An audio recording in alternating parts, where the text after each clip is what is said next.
Барај го Бог додека може да се најде. Дали на вистина го бараш Бог? Дали вистински го бараш? Постои ли некоја препрека помеѓу тебе и Бог? Доколку сакаш да го запознаеш, мора да се обратиш кон оној кој рече: Јас сум патот, вистината и животот. Никој не доаѓа при татко ми освен преку мене. Тоа се зборовите на Исус Христос запишани во Евангелието според Јован, 14 глава, 6 стих. Тоа е Божја објава за спасение на човештвото. Но, не е доволно да кажеш јас го барам Бог. Потребно е да сватиш, да сватиме, како и на кој начин да го бараш и поради која причина го бараш Бог. Прво, љубопитност. Немој да го мешаш поимот барање со љубопитност. Оној што има само љубопитен дух за Бог и за духовните нешта, нема да го најде Бог. Неговото трагање лесно, а и често пати ќе биде пренасочено кон други работи, што нему му одговараат. Неговата желба набргу ќе ја снема, бидејќи неговата љубопитност се јавува заради неговиот природен карактер, што во одредени моменти има интерес за различни работи.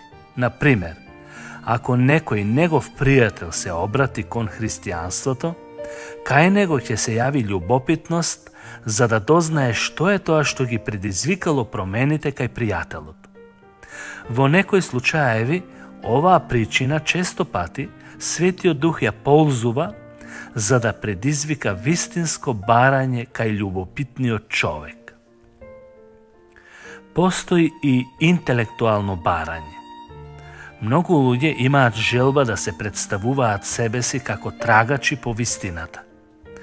Меѓутоа, таквото барање не е вистинско барање на Бог, туку, како што некој рекол, интелектуална гимнастика, која не донесува резултати.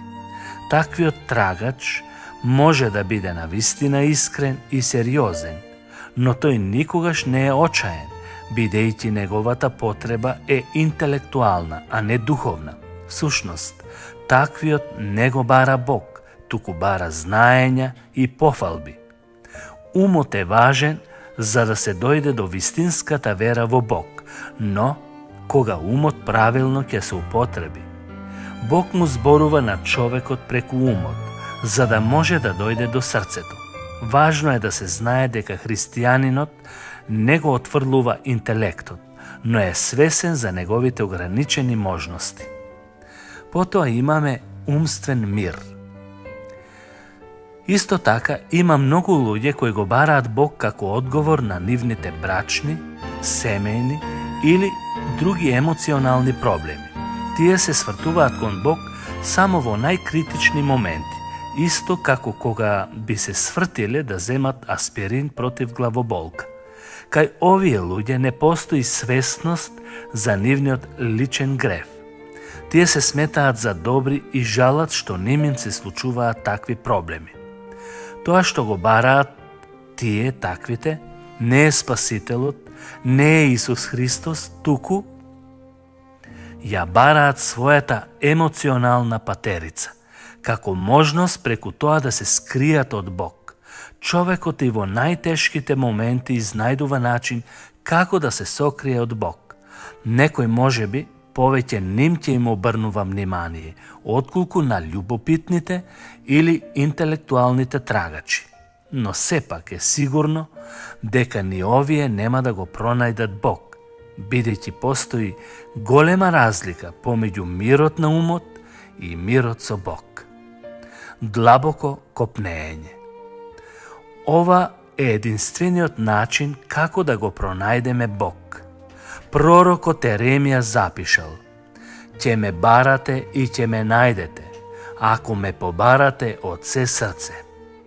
Човек кој од се срце го бара Бог, го бара заради тоа што ја согледува својата душевна состојба. Таквиот знае дека е грешник и дека го навредил својот Бог. Но, дали ти пречи кога ќе те наречат грешник? На вистинскиот трагач тоа не му смета. таквиот во општеството во кое живее, може би е почитуван и ценет од своите сограѓани, но пред Бог и пред себе си знае дека е лош и дека има потреба од спасител, од спасение. Со такво трагање, тој ја разоткрива својата вистинска потреба од Бог, бидејќи ја согледува својата очајна ситуација и бара можност за помилување и опростување на своите гревови. Разликата помеѓу овој човек и претходните трагачи е таа што тој вистински го согледува проблемот. По природа тој може би е љубопитен, интелектуалец или има емоционална нестабилност, а може би и воопшто нема такви проблеми. Како и да е, тој човек знае што бара и копнее да најде правилно решение за своите проблеми. А тоа што го бара е да биде оправдан од своите гревови и да се ослободи од нив. Таа разлика меѓу него и претходните нема никаква врска со неговиот темперамент, способност или потекло, туку тоа е видливо сведоштво на Светиот Божи Дух во неговиот живот. Тој, иако поминува низ болно искуство, има можност преку Божјата милост да добие спасение. Љубопитниот нема да има полза од онаа што сега го слуша, бидејќи брго ќе го изгуби интересот, а интелектуалниот трагач ќе се препира, ќе се расправа за се и сешто и нема да најде задоволство во онаа што го слуша. Тој ќе се потпира на своите умствени способности. На таквите трагачи ќе им кажам дека немаат никаква полза од нивното барање. На ваков начин го бараат патот до пеколот, освен, меѓувреме, ако не ја согледаат Божјата милост, Божјата љубов во Исус Христос, нашиот Спасител, која нежно ги повикува и сака да ги ослободи од нивните гревови.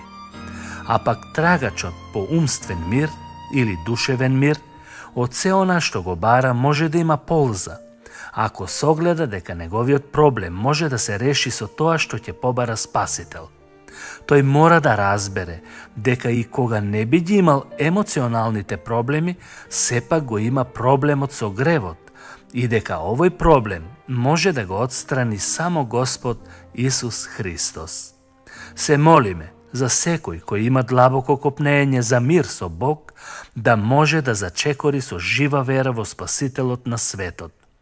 Барај го Бог додека може да се најде. Повикај го додека е близу.